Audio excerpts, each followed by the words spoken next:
بسم اللہ الرحمن الرحیم۔ کپڑا پہننے سے پہلے ضرور جھاڑ لیجئے، ہو سکتا ہے اس میں کوئی موذی جانور ہو اور خدا نخواستہ کوئی ایذا پہنچائے۔ نبی کریم صلی اللہ علیہ وسلم ایک بار ایک جنگل میں اپنے موزے پہن رہے تھے۔ بقیہ قصہ سننے سے پہلے آپ سب سے ایک چھوٹی سی گزارش ہے کہ اگر آپ ہمارے چینل پر نئے ہیں تو سبسکرائب کریں، لائک کریں اور شیئر کریں تاکہ دوسرے لوگ بھی اس پر عمل کر سکیں۔ جزاکم اللہ احسن الجزاء۔ پہلا موزہ پہننے کے بعد جب آپ صلی اللہ علیہ وسلم نے دوسرا موزہ پہننے کا ارادہ فرمایا تو ایک کوا جھپٹا اور وہ موزہ اٹھا کر اڑ گیا اور کافی اوپر سے لے جا کر اسے چھوڑ دیا۔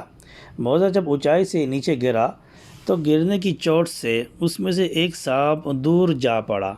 یہ دیکھ کر آپ صلی اللہ علیہ وسلم نے اللہ کا شکر ادا کیا، فرمایا ہر مسلمان کے لیے ضروری ہے کہ جب موزہ پہننے کا ارادہ کرے تو اس کو جھاڑ لیا کرے۔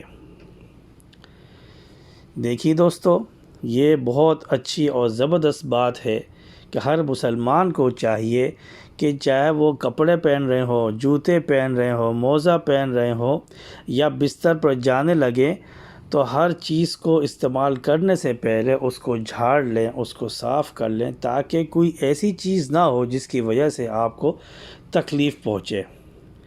اللہ تبارک و تعالی مجھے اور آپ کو سب کو دین پر چلنے کی توفیق عطا فرمائے۔